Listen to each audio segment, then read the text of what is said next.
L'atelier suivant a été présenté aux Assises de la sécurité en 2016. Il montre comment évaluer et contrôler la sécurité de ces prestataires cloud et est présenté par Émile Hétor, directeur du Research and Expertise Department, et Thibaut Coquelin, lead pentester et RSSI chez NBS Systems. Pour illustrer leurs propos, nos deux experts commencent par un historique de la sécurité depuis le début de l'informatique. Je vous laisse donc avec Émile Hétor, qui lance l'atelier en se remémorant les années 90, où la tendance était au matériel on-premise. Ça nous a nous réveillé des heures pas possibles, enfin c'était chouette. Par contre, c'était pas tellement sous contrôle. Mais bon, ça marchait. Et finalement, les menaces de l'époque, c'était très faible. C'est-à-dire qu'on avait la ressource externe, la personne qui n'est pas contente. On avait les disquettes, donc pour ceux qui ne savent pas, c'est l'icône sauvegardée dans le nouveau soft, avec les premiers virus qui apparaissaient à cette époque-là. En 87, c'est la date à laquelle McAfee a sorti son premier antivirus.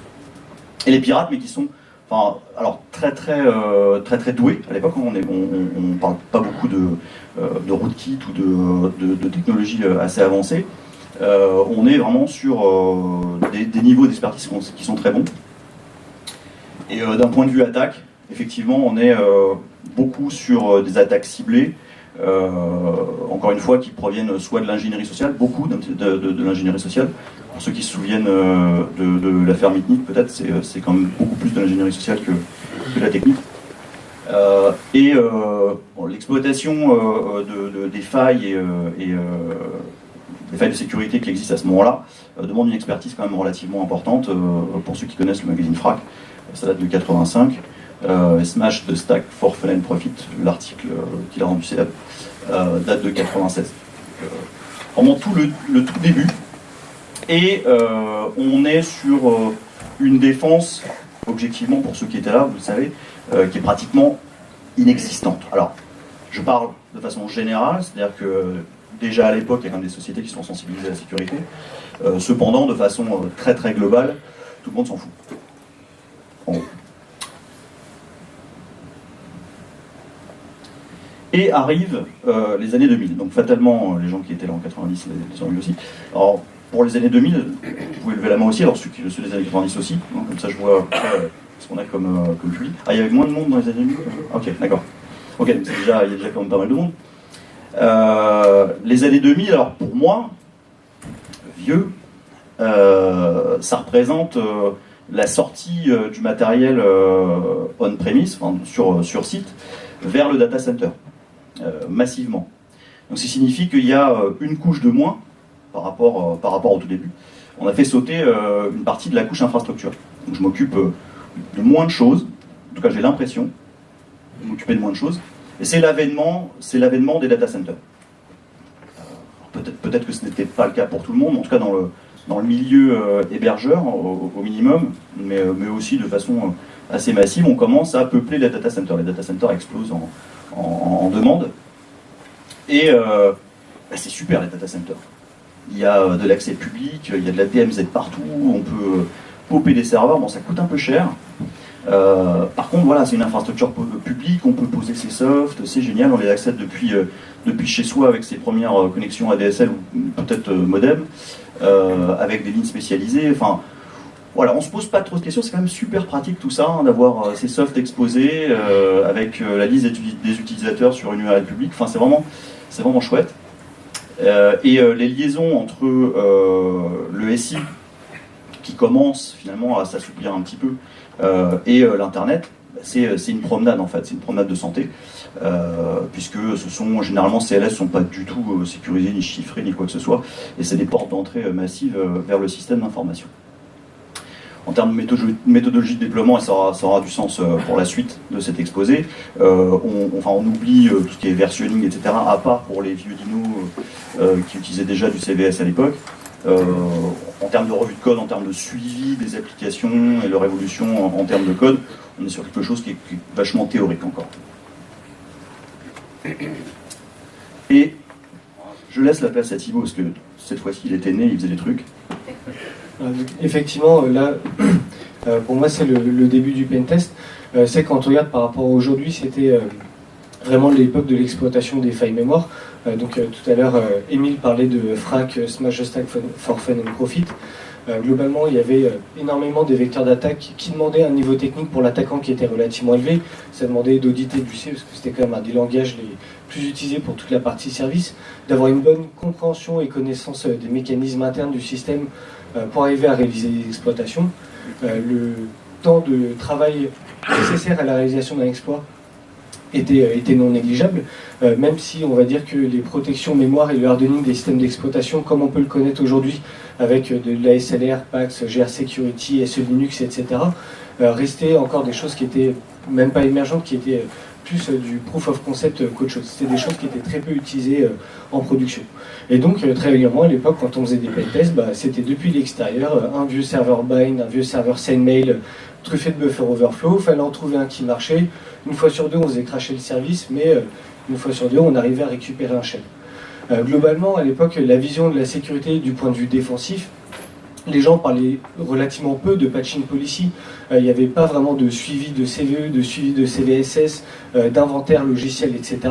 On était vraiment à l'époque de la transition où, on va dire, les techniques d'attaque commencent à se démocratiser. Voilà, il y a des webzines, ça sort un peu du milieu universitaire pur et des gens qui ont des très gros bagages techniques. Mais on reste sur un pourcentage de la population très faible qui s'intéresse à ça, aussi bien en termes d'attaque que de défense. Et de plus, comme on est dans un milieu qui est très spécialisé, pour des personnes qui sont du côté défensif, la compréhension et l'assimilation des risques et de ce que ça signifie réellement est relativement complexe. À l'époque, rootkit, ça restait un terme, voilà, on en entendait parler, mais on ne savait pas exactement ce que ça voulait dire. CHK rootkit était considéré encore comme le summum de la détection et de la protection sur ce genre de mécanisme. Donc voilà, à l'époque, ce qu'il faut retenir, c'est que la défense est balbutiante, mais l'attaque touche une partie qui est vraiment infime de la population. Et surtout, et c'est une des choses aussi qui faisait probablement que le nombre d'attaquants était relativement limité, la monétisation de la sécurité offensive était relativement faible. Il y avait un petit peu de vente d'achat d'exploits, mais c'était des choses qui se faisaient encore un peu sous manteau. Des boîtes comme Vupen n'avaient pas pignon sur rue, ou du moins c'était pas un réel business. Et donc, comme il y avait peu de commerce autour de ça et surtout peu de mafia, ça restait encore un risque qui était acceptable. Et comme le disait Émile, les gens se souciaient surtout d'avoir des services qui fonctionnaient et qui répondaient aux besoins utilisateurs, plus qu'à un réel niveau de risque. Et il n'y avait pas forcément d'assessment de risque avant de mettre en production des nouvelles infrastructures ou des nouvelles applications.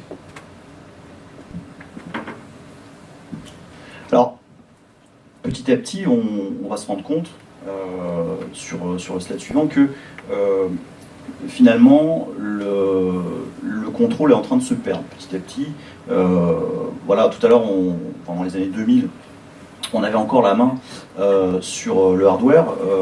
Bon, dans une logique de machine virtuelle, même cette contrainte disparaît. Alors, vous posez la question, malgré tout, qui n'a jamais manipulé, ou en tout cas entendu parler, eu affaire à la virtualisation dans cette salle? Vous êtes sûr, hein? Je sais qu'il y a des menteurs. Donc, qu'est-ce que c'est? Qu'est-ce que ça amène? Là, on est finalement dans la plage 2010-2016. Alors, c'est aujourd'hui, oui et non. On va voir tout à l'heure que les choses ont tendance à changer un peu plus rapidement. Les technos de virtualisation, dans les années de 2010 à aujourd'hui, elles sont mûres. Pour ceux qui ont pas mal manipulé de la Virtu au début des années 2000, vous vous souvenez probablement qu'on nous disait la Virtu ça marchera jamais, comme l'Internet, comme le reste. C'est beaucoup trop lent, il y a un overhead CPU qui est beaucoup trop important. Mais bon, aujourd'hui, on sait tous qu'une machine virtuelle sur des solutions modernes, c'est au max du max 7% d'overhead sur un processeur moderne, et en moyenne c'est plutôt 3%. Donc ça marche.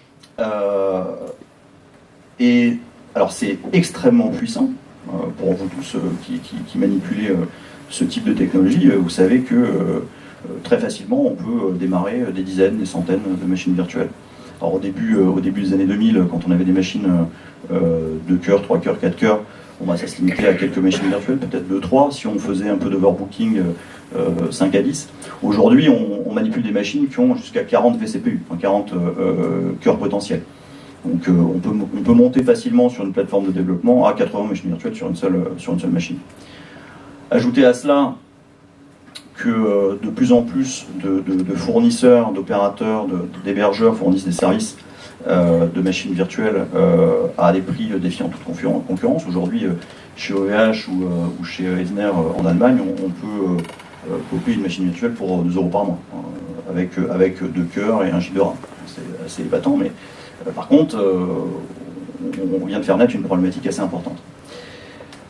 En effet, ces machines virtuelles qui ont tendance à peupler de plus en plus le paysage de vos différents systèmes d'information ne sont pas toujours sous contrôle. C'est un peu depuis tout à l'heure, on voit partir nos machines partout.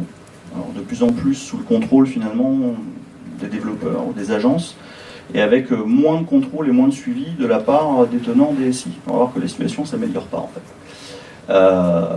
Et effectivement, les coûts aidants, on se retrouve actuellement avec une explosion du nombre de machines qui le plus souvent d'ailleurs ont du gigabit derrière elles sur Internet, avec ce que ça veut dire de potentiel DDoS.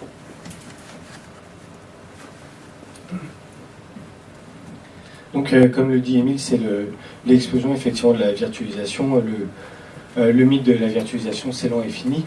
Mais la virtualisation, ça veut dire aussi que avant, là où on établissait des limites qui étaient relativement palpables avec des firewalls pour, par exemple, séparer des environnements de pré-production et de production, au final, ces barrières ont tendance à s'évaporer puisqu'on va se retrouver parfois sur la même machine physique avec des machines virtuelles qui ont un niveau de sensibilité, d'exposition et de confidentialité qui sont très différents et qui ne sont pas forcément visibles du point de vue de la personne qui va déployer ou manager ces machines virtuelles, puisque voilà, on a tendance à donner une abstraction à tout ça. Donc là ici, par exemple, je vais prendre l'exemple de Xen, parce que nous c'est une technologie qu'on connaît bien. Xen, ça existe depuis 2003. La première XSA, donc c'est la première advisory publiée par Xen, ça date de 2011. Là maintenant on en est au numéro 190. Et en gros, toutes les NXSA, on tombe sur des vulnérabilités qui permettent potentiellement à un attaquant qui a le contrôle d'une machine virtuelle de sauter sur une autre machine virtuelle, voire même de remonter au niveau de l'autre. Et donc ce que ça veut dire d'un point de vue pentester, c'est que, ou même d'un point de vue sécurité défensive, si jamais on oublie le fait que toutes ces machines, elles sont peut-être virtuelles, mais elles reposent toutes sur un même hardware et qu'il existe des passerelles potentielles pour passer de l'une à l'autre, au final on a cassé un certain nombre de principes qui existaient avec des DMZ, des environnements de pré-production sur lesquels on s'autorise à être beaucoup plus laxiste parce que les développeurs, ils ont besoin d'un certain nombre de libertés. Mais si jamais sur la même machine on se retrouve aussi avec des environnements de production qui sont super critiques et super sensibles, dans le meilleur des cas, c'est juste le risque qu'une personne qui prend le contrôle d'une machine virtuelle puisse réaliser un service sur la machine physique, mais on parle même vraiment de passerelle de l'une à l'autre. Et quand on se dit entre 2011 et 2016, il y a 189 vulnérabilités publiées sur Xen, dont moi je pense une bonne quinzaine ou une bonne vingtaine qui sont relativement sérieuses en termes de risque, ça veut dire plusieurs choses. Ça veut dire, qu'en termes de maturité, c'est pas encore idéal. Il y a encore un mois, il y a certaines vulnérabilités qui sont publiées sur Xen qui ont des impacts lourds. Et ça veut dire aussi que quand on va exporter nos machines vers justement des clouds publics, que ce soit de l'AWS, de l'OVH, etc., on perd un certain nombre de contrôles.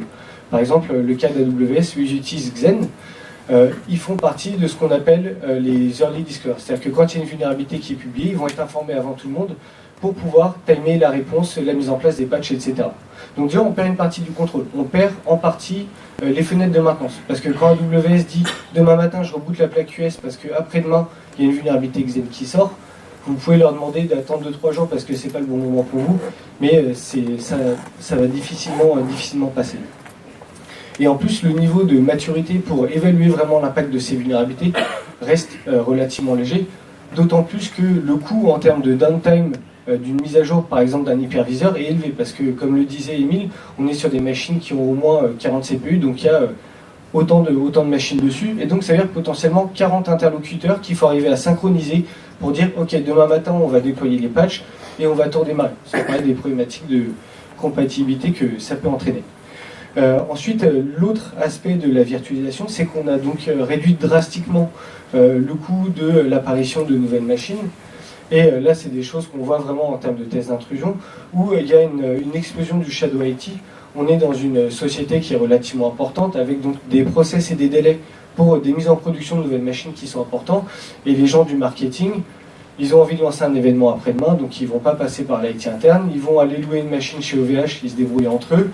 La machine est chez OVH, le site est sur OVH, c'est un WordPress qui sera oublié 2 semaines après la fin de l'événement.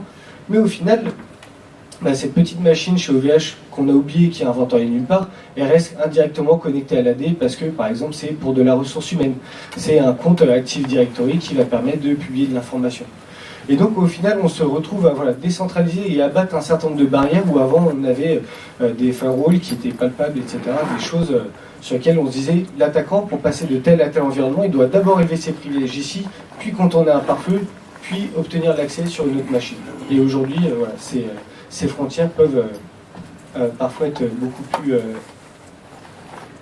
Et d'autant plus, donc, on voit qu'il est facile parfois de passer des passerelles qui avant n'existaient pas.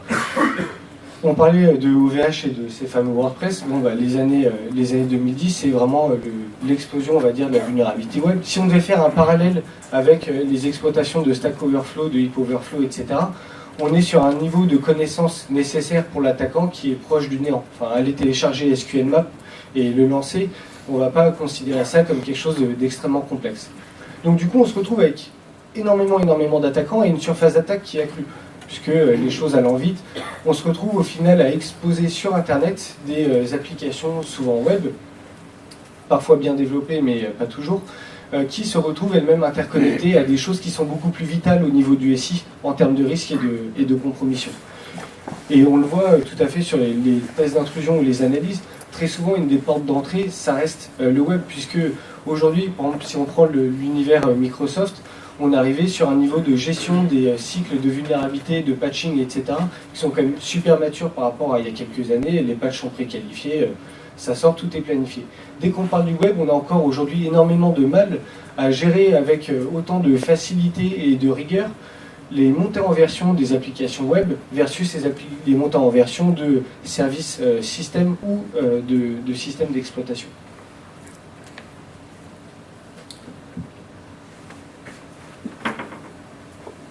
Donc, petit à petit, on est en train de s'affranchir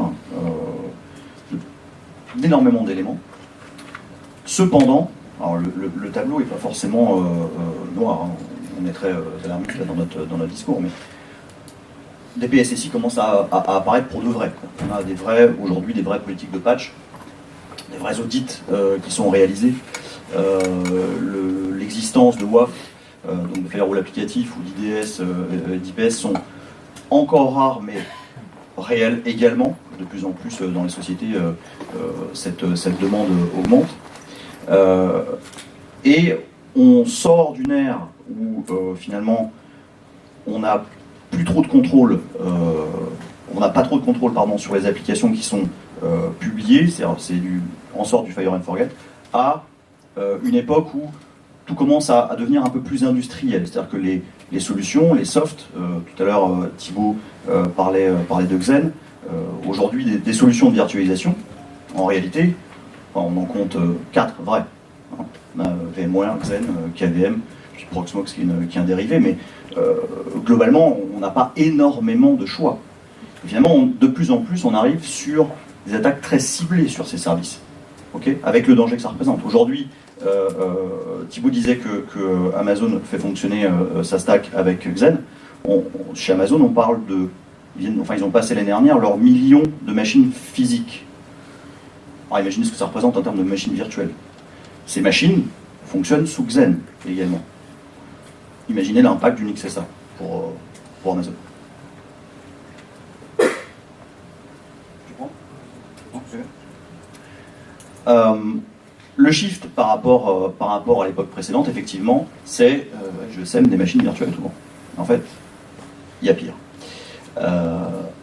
On voit apparaître un nombre de machines virtuelles sur Internet qui est délirant. Enfin, le nombre de machines fantômes que nous découvrons après coup, et dont le client final n'a aucune idée. En fait, ça a été monté, comme l'a dit Thibaut, à un moment donné, pour un besoin ponctuel, il y avait un événement.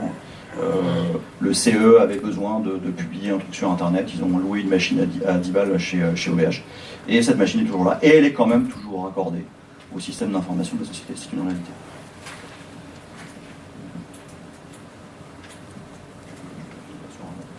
Et donc, effectivement, juste avant de passer vraiment à l'étape suivante, sur cette période-là, avec toute cette explosion, là, pour le coup, les milieux criminels se sont vraiment emparés du sujet.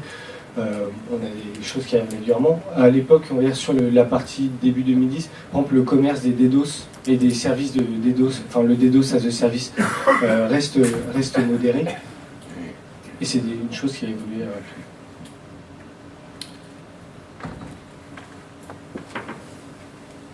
Et on attaque 2016. Qui parmi vous, ce n'est pas une question piège, qui parmi vous utilise ou prévoit d'utiliser dans un délai proche des technologies de containerisation type Docker? Ok, donc c'est quand même, il y a quand même du monde.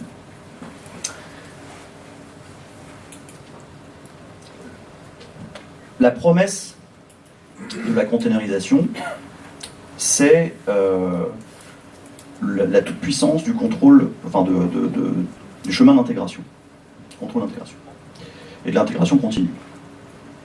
La promesse de la containerisation, c'est que petit à petit, attends, en anglais le prochain, non. La promesse de la containerisation, c'est que on va simplifier de façon dramatique vos processus et potentiellement pouvoir vous permettre d'avoir moins de personnes à l'IT parce que c'est magique, les containers, ça s'administre tout seul, ça se met à jour tout seul. Et finalement, ce type de technologie qu'on appelle éphémère permettrait de tout ce passé dont on vient de parler et de tout ce suivi au fur et à mesure qui est réalisé par des experts. Et en fait, la promesse d'une partie du mouvement de containerisation, c'est ça. Alors, je mets les choses au point tout de suite, on n'est pas du tout opposé à la containerisation, à Docker, etc. Au contraire, c'est une technologie qui a apporté pas mal d'éléments très positifs, on va le voir par la suite. Mais par contre, on ne peut pas être sur une position binaire. Ce slide-là, c'est pas moi qui l'ai fait, hein, je l'ai vulgairement piqué à une conf Docker qui a eu lieu il n'y a pas très longtemps. Et sous les applaudissements des développeurs en délire, le présentateur expliquait que bientôt l'admin, c'était le métier d'hier avec le senior, avec sa cravate de travers et son pingouin dans le carton. Alors, c'est extrêmement dangereux parce que lorsqu'on le présente, c'est effectivement très séduisant, avec effectivement des chemins d'opération qui sont très puissants et qui permettent effectivement, dans certains cas de figure, d'aller très vite.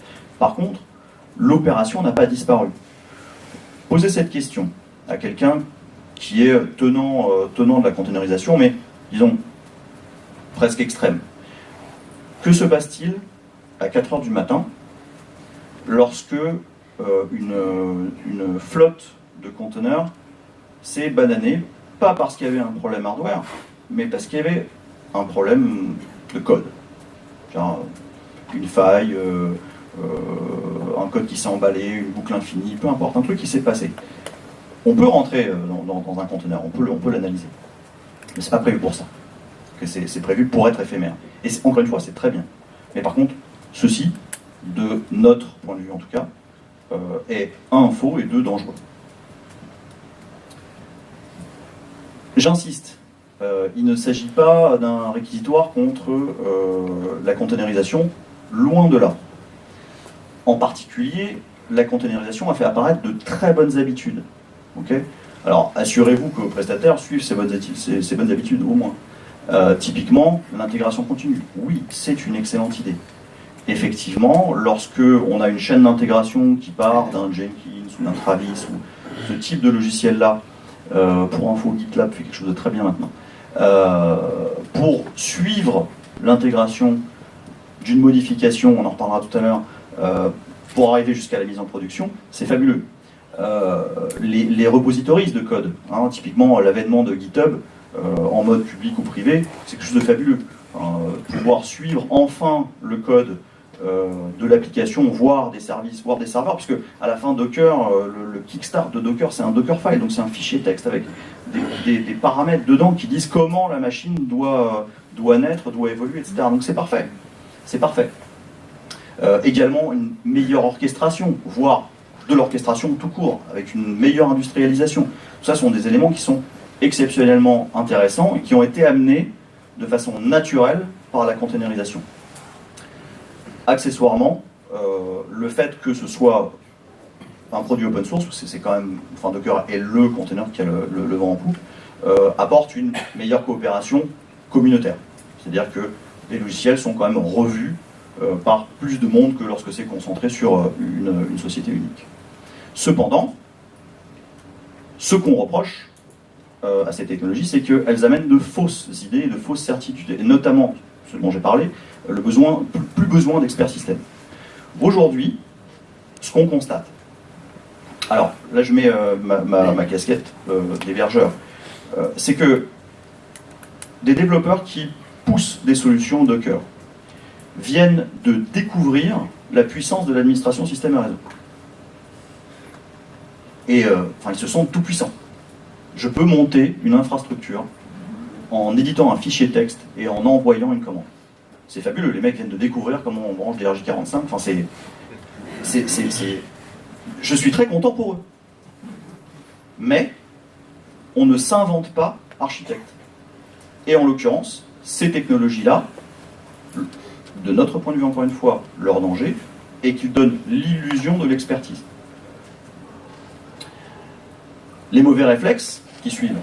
Aujourd'hui, alors où on se parle, alors il y a quelques personnes à l'Assemblée qui utilisent d'ores et déjà, ou qui vont utiliser du Docker, et c'est une bonne idée. Aujourd'hui, on compte déjà plusieurs centaines de milliers de machines Docker, enfin de containers fantômes sur Internet. Bon, c'est normal, c'est des trucs éphémères, on les fout dans un coin, ça fera quelque chose ou pas. Okay, on les laisse crever. Donc c'est une nouvelle forme. Tout à l'heure on a parlé de la machine virtuelle, on a déjà un bon paquet de machines virtuelles qui traînent dans la nature. Bon bah là maintenant on rajoute des containers dessus. Ça veut dire que les DDoS sont de beaux jours devant eux. La suite c'est... alors je sais pas comment vous dire ça. Mais cette méthodologie de passage en production, hein, de suivi d'intégration et finalement de microservices, parce que c'est vraiment ça, c'est du microservice. Mais c'est encore du microservice qui est sous votre contrôle ou à peu près. C'est-à-dire que vous avez moyen d'une manière ou d'une autre de retourner sur votre prestataire pour vérifier, valider, contrôler, enfin il y a une chaîne qui est encore possible. Mais en fait, c'est déjà has-been. Docker, c'est trop 2015. Maintenant, c'est le serverless. Alors, pareil, c'est pas une question piège, et il n'y a pas de monde parce que c'est assez nouveau, qui connaît déjà la notion de serverless. Bon, on n'est pas tout seul. Je vais faire un tout petit récap, on est comment ? Je vais faire un petit récap sur, alors sans rentrer trop dur dans la technique, pourquoi, qu'est-ce que ça fait et comment l'utiliser. Donc serverless, ça veut dire sans serveur. C'est possiblement vrai. Cette architecture-là, à vue de nez, on se dit qu'il y a une palanquée de serveurs, parce que tout ça, ça va être redondé dans tous les sens. C'est une vraie archi. C'est une architecture qui est celle d'un Américain qui a publié un blog post que je vous fournirai à la fin de cet atelier, et qui explique comment il a transformé son business et comment il est passé d'une architecture, disons, classique à base de machines virtuelles louées chez des hébergeurs, tout à fait classiques avec des MySQL, avec du PHP, avec, enfin, tous les trucs qu'on connaît, pour passer sur une architecture totalement serverless. En fait, ce que je suis en train de vous dire, c'est que dans cette architecture-là, il n'a pas popé un seul serveur. En fait, cette architecture est composée exclusivement de services. Je prends l'exemple d'Amazon parce que c'est là qu'est la plus forte demande. Nous, enfin, en tant qu'infogérant, hébergeur infogérant, on a de la demande donc, pour de l'hébergement brut, on a aussi de la demande pour de l'infogérance. Okay. Aujourd'hui, on voit très clairement la montée en puissance de la demande d'hébergement sur Amazon. Okay. Les termes que je vais employer sont des termes peu ou prou de l'univers Amazon. La terminologie est pratiquement la même pour Azure et pour Google Cloud. C'est vraiment le trio de cloud public qu'aujourd'hui il faut regarder. La terminologie est tellement identique qu'on a l'impression qu'ils se sont mis d'accord sur une sorte de consortium fantôme sur comment il faut appeler les trucs. Bref. Ceci est une architecture complète pour laquelle vous n'avez pas à vous soucier de la montée en charge, de la mise à jour, du nombre de serveurs. Tout ça, ça vous est complètement égal. Vous déposez du code. Je vais revenir dessus. Pour information, on parlait économie 2 minutes. La plateforme en question, lorsqu'elle était hébergée sur du, entre guillemets, solide, sur la machine virtuelle, ça coûtait à son auteur à peu près $800 par mois, ce qui n'est pas énorme, hein, pour 30 000 visites par jour, 30 KV par jour. Cette architecture coûte à son auteur 40 centimes par jour. Voilà. C'est du service. Pourquoi ? Ici, ce petit logo-là, c'est ce qui a mis le feu aux poudres. C'est un service d'Amazon qui s'appelle Lambda. Lambda, c'est un service qui fait une chose dans la vie, exécuter du code. Exécuter du code en Python, exécuter du code en Java, exécuter du code en Node.js. C'est tout ce que ça fait. Ça ne présente pas de page web, ça fait rien, ça exécute du code, ni plus ni moins. Okay. À partir de là, devant Lambda, on met un autre service Amazon, dont le job dans la vie est de présenter un résultat en HTTP. Pour les connaisseurs, ça s'appelle du REST. Okay, c'est du back-end. Et en fait, ça va, lorsqu'on appelle une URL dans ce service qui s'appelle API Gateway, ça va exécuter le code qu'on a poussé dans Lambda et renvoyer le résultat à l'API Gateway. Okay, donc là, on est encore sur du back-end. Vous allez me dire, bon, bah, c'est super, mais l'intérêt moyennement, enfin super limité. Mais en fait, on peut mettre aussi un front-end devant tout ça, avec S3, qui est une solution de storage qui permet aussi d'exposer du HTTP. Donc par exemple, ici, ce qu'a fait notre webmaster exemple, il a sorti un front-end avec Bootstrap, qui est une solution de front-end assez élégante, qui interroge l'API Gateway en jQuery, donc en JavaScript, qui interroge Lambda et qui renvoie du résultat. Résultat des courses, scalabilité 100%, prix peanuts et Baydor.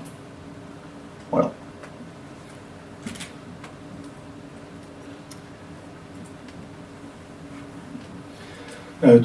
Effectivement, la solution comme présentée par Émile est super élégante.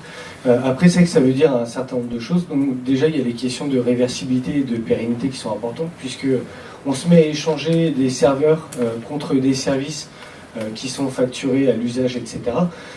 C'est-à-dire que, bon, vous êtes assez ouvrier, je pense qu'il y en a tous, vous avez dans vos SI des vieux serveurs qui n'ont pas vu une mise à jour depuis plusieurs années, qui utilisent un logiciel super obsolète qui n'est plus maintenu, l'éditeur n'existe peut-être même plus, mais ça a l'avantage de continuer à marcher et de faire le boulot. On l'entoure bien avec des firewalls et on espère qu'il lui arrive rien de mal. Là, la différence, c'est que si jamais, par exemple, demain, Amazon décide de changer Lambda ou d'arrêter le service Lambda pour le remplacer par autre chose, l'application, elle s'arrête purement et simplement de marcher. Donc, même si jamais la sécurité, il y a toute la partie offensive, la partie pérennité de l'application est relativement importante à prendre en compte. Et surtout, ce qui se passe, c'est qu'on échange, entre guillemets, les connaissances. Quand vous êtes sur un schéma d'application comme ça, votre prestataire vous dit, voilà, moi, je vous fournis ce service, etc. Le RSSI, relativement normalement, il va demander, ok, c'est quoi les plages d'adresse IP publiques, c'est quoi les noms de domaine, où est-ce que je peux faire mes scans Nessus, faire des tests de vulnérabilité, etc., etc. Il ne pourra pas vous répondre. Il va dire, moi, tout ce que je peux vous donner, c'est le bout de code qui est appelé par Lambda. Et puis, je peux vous donner le schéma comme ça, avec les buckets, etc. Et en fait, en échangeant du serveur contre du service, on est obligé de complètement décaler la connaissance. C'est-à-dire que là où avant on parlait d'Active Directory, de firewalling, de clés SSH, de renouvellement de compte, de politique de mot de passe, etc. Maintenant, on parle d'IAM, d'API key, de configuration de services, de niveau de visibilité, etc. Et comme en plus on n'est même plus sur des machines qu'on contrôle et qu'on est vraiment sur du billing à la consommation, puisque la promesse de Lambda, donc c'est de faire tourner du code, quel qu'il soit, appelé par des événements, et tout ce qu'ils vont vous facturer derrière, c'est de la microseconde d'exécution. En fait, ils disent voilà, vous payez à la microseconde d'exécution. C'est ça qui permet d'avoir cette réduction des coûts. Mais ce que ça veut dire aussi, c'est que les impacts, ils sortent de la sphère purement technique, parce que les personnes chez vous, de la compta ou qui gèrent le projet, elles ont besoin aussi d'avoir un accès au back-office d'AWS pour s'assurer que la facturation reste à peu près dans les clous, etc. Et comme on est sur des portails et un ensemble de solutions qui est tellement riche, la gestion des permissions, elle peut vite devenir extrêmement fine et voire même tendre des pièges. On le voit souvent où, par facilité ou par manque de connaissances, les gens ont un compte privilégié et ils vont utiliser ce compte privilégié pour faire tout plein de choses, voire même ils vont se l'échanger. Au final, c'est autant une hérésie que d'avoir un compte route sur lequel tout le monde se connecte en SSH avec un mot de passe en dur. C'est juste qu'on a changé la terminologie et que du coup, ça fait parfois moins peur. On parlait, quand on voyait sur le schéma, donc il y a énormément de services qui interagissent ensemble et par exemple, tous entre eux, ils vont avoir des clés d'API qui remplacent en fait les utilisateurs comme on pouvait l'avoir avant. Le problème, c'est que ces clés d'API, comme on parle d'autoscalabilité, d'autodéploiement et d'intégration continue, elles se baladent dans la nature, elles partent d'un repo GitHub, elles passent dans le Cloud Factory, c'est déployé sur 50 000 machines pour faire des tests de montée en charge, et ainsi de suite. Et donc, arriver à protéger ces clés d'API, ça promet d'être le même casse-tête que les mots de passe des utilisateurs système qu'on retrouvait dans des scripts bash ou dans des crons sur les serveurs Unix. On va vraiment juste simplement transposer la problématique et ça va pas résoudre la chose. Et de la même manière, chacun de ces composants dispose de ses spécificités. On voyait le système des buckets S3 qui est quelque chose de quand même très pratique. Le nombre de fois où on voit des buckets S3 sur des mécanismes utilisés en production où au final les permissions n'ont pas été changées et donc il peut être lu et écrit par tout le monde, c'est rien de plus que le FTP anonyme d'il y a une dizaine d'années. Donc en fait, on est vraiment tout simplement, on peut garder les mêmes principes de sécurité et juste on va les décaler. Et comme on les décale vers des solutions entre guillemets propriétaires, là on parle de Amazon, de Google Cloud ou de Azure, ça va demander à ces gens de développer autant d'expertise que de solutions de cloud public qui vont vouloir employer, orchestrer, etc. Un mot sur ces deux aspects-là. Le premier, c'est que, il ne faut pas se leurrer, les services qui sont mis à disposition là, en fait, c'est la nouvelle propriétarisation. Au lieu d'utiliser un soft propriétaire, c'est de l'API ouvert, on a l'impression qu'on fait du code, on fait du Python, on fait du Node, etc. C'est super parce qu'on interagit avec le back-end qui est derrière, mais en réalité, vous êtes totalement loqué à un API, il faut en avoir bien conscience. La deuxième chose, c'est évidemment la localisation géographique.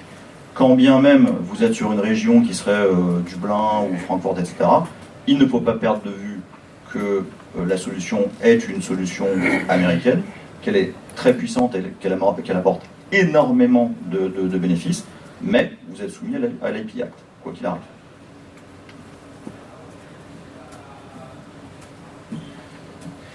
Et en plus, donc, ce type d'approche, ça casse quand même un certain nombre de principes où quand on est une société, il y a une nouvelle application qui va être déployée, un nouveau site e-commerce. Les développeurs font leur développement. En phase de recette, on fait appel, on fait faire un pentest, un audit de code source, des scans de vulnérabilité automatique, etc. Il y a ou pas des défauts, un retour sur recommandation des correctifs, le go live, et puis c'est parti, la mise en production est réalisée. Mais quand on enlève justement toute cette notion-là, on se retrouve sur des applications où les développeurs ont une telle souplesse que on ne va pas pouvoir leur dire on vous met en place des trucs super agiles, mais on vous interdit de faire des mises en production que fréquemment que tous les 6 mois. Les pushes de code, c'est plusieurs fois par jour. Et donc du coup, les anciens systèmes de check de sécurité périodiques ont plus raison d'être. Et ce que c'est qu'il y a tout un effort en termes de sécurité à réaliser pour intégrer la sécurité dans le système d'intégration continue. Heureusement, la bonne nouvelle pour ça, c'est que comme on est sur des API qui sont standardisés, l'outillage, il y a déjà un certain nombre d'outils qui existent. Il y a Scout 2 ou encore Security Monkey qui est développé par les gens de Netflix, qui permettent d'intégrer ces contrôles automatiques dans l'intégration continue. Mais il y a un réel effort à réaliser et surtout il y a un certain nombre de connaissances à acquérir. Et là encore, il n'y a pas non plus de raison vraiment d'être alarmé puisque, par exemple, dans le cas d'Amazon, il y a une quantité de ressources disponibles pour de l'auto-formation et même de l'auto-certification qui est très importante. Donc la courbe sera probablement beaucoup plus rapide à grimper qu'on a pu l'avoir sur les systèmes anciens. Finalement, comme le disait Thibaut dans le slide précédent, on se retrouve avec peu ou prou les mêmes problématiques, décalées, je me dépêche parce qu'on est déjà en retard, décalées, mais ce sont les mêmes problématiques. Et l'une d'entre elles, c'est la flemme. C'est-à-dire qu'effectivement, c'est plus facile de filer son compte route AWS à tous ses potes pour faire de l'intégration, et puis hop, tout le monde s'échange le compte, etc. Il ne faut pas tomber dans ce piège. Et un des éléments à regarder de très très près, c'est d'être immédiatement très sévère sur les credentials, quel que soit le cloud. Voilà, justement. Ouais, c'est juste, on change de paradigme, on passe du password, de l'Active Directory et de la gestion de mots de passe à finalement la gestion d'API key, comme l'a dit Thibaut tout à l'heure. Donc pour faire, il n'y a pas de réelle méthodologie encore qu'on a pu voir éprouver pour évaluer la sécurité d'une application quand on est en mode serverless ou on est vraiment en mode déconnecté. Mais il y a déjà un certain nombre de points qu'on peut prendre en compte. Donc il y a effectivement la partie de la localisation géographique, comme l'expliquait Émile. Et l'avantage qui vient avec ça, c'est que les personnes qui ont permis à Amazon de construire ce système, notamment pour Netflix, qui reste le plus gros client, sont des gens qui sont très technophiles. Et donc ils ont réussi à amener un certain nombre de composants en termes de sécurité qui au final permettent d'aller facilement beaucoup plus loin que ce qu'on pourrait faire sur des systèmes in-house. L'effort, c'est juste dès le début de mettre en place les bons principes pour arriver à éviter de tomber dans le piège. Par exemple, toutes les notions d'autoscalabilité qui sont quand même qui sont assez géniales, demandent un certain nombre de préparations pour que ça ne se transforme pas non plus en gouffre financier. Juste un mot là-dessus, je me dépêche parce que tout le monde s'en va. L'autoscalabilité, en fait, c'est un des fers de lance des clouds publics. C'est-à-dire que magiquement, fonction d'un événement, gardez bien à l'esprit cette notion d'événement parce que c'est ça qui drive l'ensemble de ces clouds publics. Suite à un événement, on va popper des serveurs. Popper des serveurs, c'est facile. Monter un serveur automatiquement, c'est pas compliqué. Par contre, il y a une courbe très importante qui est la préparation à l'existence de ces serveurs. C'est-à-dire que c'est autre chose de démarrer 2, 10, 20, 100 serveurs et de démarrer 2, 10, 20, 100 serveurs qui sont prêts à recevoir de la charge d'un load balancer. Et le petit mot pour la fin, donc effectivement, comme le disait Émile, tout est événement. Et donc même en termes de sécurité, si jamais vous avez des applications comme ça qui sont vraiment un assemblage de briques de Lego, AWS offre énormément d'outils qui sont justement event-driven et qui vont vous permettre de faire beaucoup de choses. Par exemple, vous avez Logtrail qui va dire à chaque fois qu'il y a une modification de quel que soit n'importe lequel de mes composants sur AWS, ça va déclencher un événement. Si vous combinez ça par exemple, avec des outils comme Scout2 ou SecurityMonkey, et il existe encore bien d'autres, vous pouvez avoir un truc qu'on n'a jamais réussi à faire jusqu'à présent qui est capable de dire je sais quand mon SI est modifié à n'importe quel moment et en instant réel et je suis capable de faire passer un audit sur l'ensemble des choses et de voir la différence qu'il y a entre l'état actuel et l'état précédent.